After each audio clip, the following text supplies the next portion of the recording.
በብሔራዊ ቤተ መዛግብት ውስጥ ጥልቅ ከ1970ዎቹ የወጣ ሰነድ የፊዚክስ ሕግጋትን የሚጻረር ተልዕኮ ያሳያል። እሱ የሃርድዌር በረራ አልነበረም፣ ነገር ግን የሰው አእምሮ ወደ ቀዝቃዛው ክፍተት ውስጥ የገባ ጉዞ ነበር።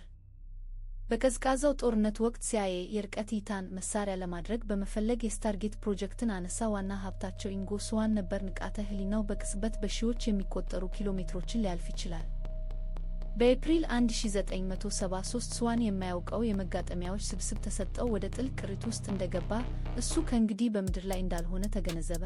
ባድማ የሆነውን የጨረቃን ጎን እያየ ነበር። ነገር ግን ጨረቃ ናሳ የገለጸው የሞተው ዓለት አልነበረም። ስዋን ወደ ጥቁር ሰማይ ኪሎሜትሮች የሚደርሱ ግዙፍና ብርሃን የሚያበሩ ማማዎች፣ የህንፃ መስታወት የሚመስሉ አወቃቀሮችን ማየቱን ዘግቧል። እየቀረበ ሲሄድ የስዋን መግለጫዎች ከመደነቅ ወደ ፍርሃት ተለውጠዋል። ባዮሎጂያዊ አካላት ማለትም በጉድጓድ ጥላ ስር የሚሰሩ የሰው ልጅ የሆኑ ሰዎች የላቀ የማዕድን ማሽነሪዎችን ሲሰሩ ማየቱን ተናግሯል። የክፍለ ጊዜው በጣም አሳሳቢው ክፍል የተከሰተው ስዋን ድንገተኛ የፍርሃት መንቀጥቀጥ ሲሰማው ነው። አካላት እዚያ ብቻ እንዳልነበሩ ተገነዘበ። በመለኪያዎቹ ላይ ወደ ኋላ በመመልከት የሳይኪክ መገኘቱን ያውቁ ነበር።